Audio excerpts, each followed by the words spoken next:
Activational Art. An essay by James MAHU. Question. Your digital artwork is quite different from your physical paintings. This difference is comprehensive. Could you explain the reasons behind these differences? Answer. Digital art can never compare to physical art, any more than a photograph compares to the real experience of a place or experience. There is an entity that is created within my physical art. It isn't something I talk about because it scares people to hear this truth. The painting itself is an entity, and this entity has depth. It is not contained in the two-dimensional world. Its depth arises from a fundamental purpose: to activate the higher self. It is like a doorway that has been closed and is now opened, through the painting itself. The painting becomes a doorway, but not to a new world, to an ancient one. The one we came from. The one we always exist in. The one where we are truly ourselves, as a sovereign individual and an infinite, interconnected intelligence. I realize those sound like tall orders and high expectations to place on a two-dimensional plane, but this is why the entity exists. It acts only as an activator, not a decider. The decider is always the viewer. The viewer decides to walk through the door or portal or stay put in the realm of human physicality. If they decide to walk through, then they can experience a small measure of this true self that dreams the illusory, temporal self into existence, the very one that is looking at the painting. Activational art, as I refer to it, is a little like a post-it note from our true self that says, "I'm reminding you of who we are." I did a small selection of digital art that was really a compilation of physical art. It was an experimental effort to see how the intermixing of digital and physical art could work. To me, it did not possess the expressionary force of an entity. So, I stopped. I haven't tried generative AI art for the same reason. What I have seen is soulless. The entity is different because it comes from silicon and computer chips, from networks and servers, from electricity and power grids. It crosses the planet at light speed, and fiber optic cables and satellites are directing its signal. Physical art requires physicality. It is grounded. The way I work is a very physical process. I am as physically connected to the paper or canvas as a sculptor is to the marble they sculpt. It is, in part, through this physical contact that the entity is created. There is no digital counterpart for this. The entity that is represented in each work is built from the imaginative, mental, emotional, and physical focus to build depth into the work, and for the artist to step aside from the creation process and be a facilitator of the work, not its creator. The entity is doing the creation. Why do I call it an entity?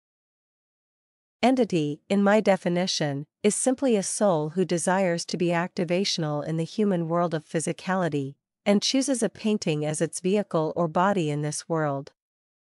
As souls, we each choose a human body, but another soul can choose a different body, in this case, a painting. The entity is the real artist. The painter, me, is the facilitator. I provide the body, will, energy, and stamina to co-create with these various entities. I have availed myself to them. This is what activational artists do, and non-artists have an understandably difficult time understanding this. The artist is a facilitator, and therefore, they are also a co-creator. We are not creative fountainheads if we are creating activational art.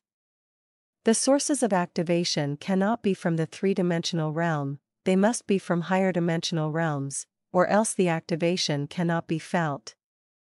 They manifest through the facilitator, and the facilitator artist adds the style and personality of the painting or acting or dancing or writing or anything that is deeply creative. So, in the framework of activational art, the body is the painting itself, imparted by the entity, and the clothing it wears is the style, imparted by the facilitator artist.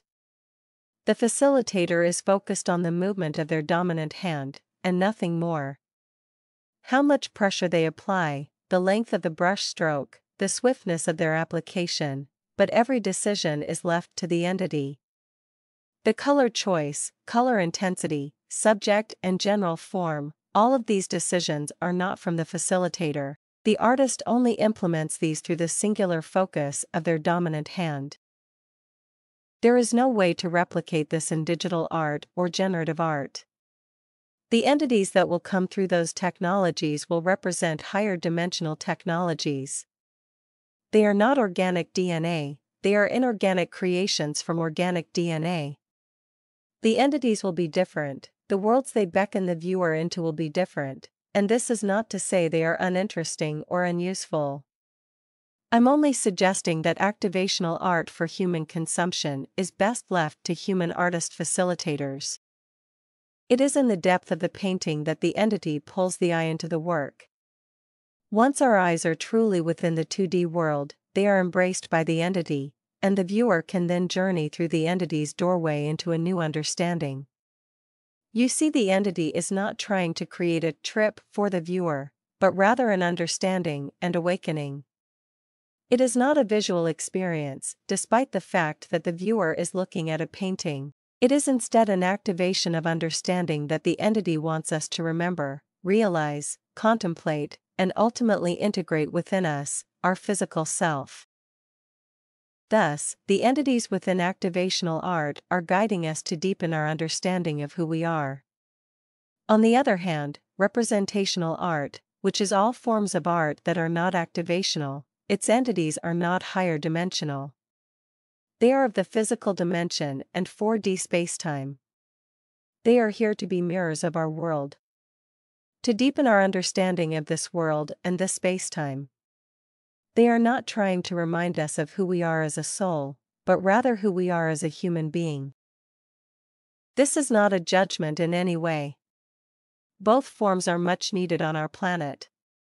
However, what it means to be human is very much connected to who and what we are as souls. The old adage, as above, so below, is wrong. As above cannot move through the various dimensions as quickly and assuredly as we would like. Ultimately, the adage is probably right, but throughout spacetime it is wrong, because representational art has covered the soul. Representational art has unintentionally pretended to be of the soul, but it has largely failed, with only a handful of exceptions. Artists engaged in representational art own the creation of their art. They do not believe in things like entities or interdimensional muses. They don't believe that art can be activational, but rather they believe art is entertaining and educational, underneath a sought-after aesthetic, conditioned by their preferred style and personality. Activational art will grow as our collective knowledge grows. There are two forms of art, activational and representational, and within these, there are organic DNA-created and inorganic technology-created art forms. Where the growth will come from will be activational art and inorganic technology-created art. Activational art is the soul calling the human self to remember its original self and its interconnectedness with all life.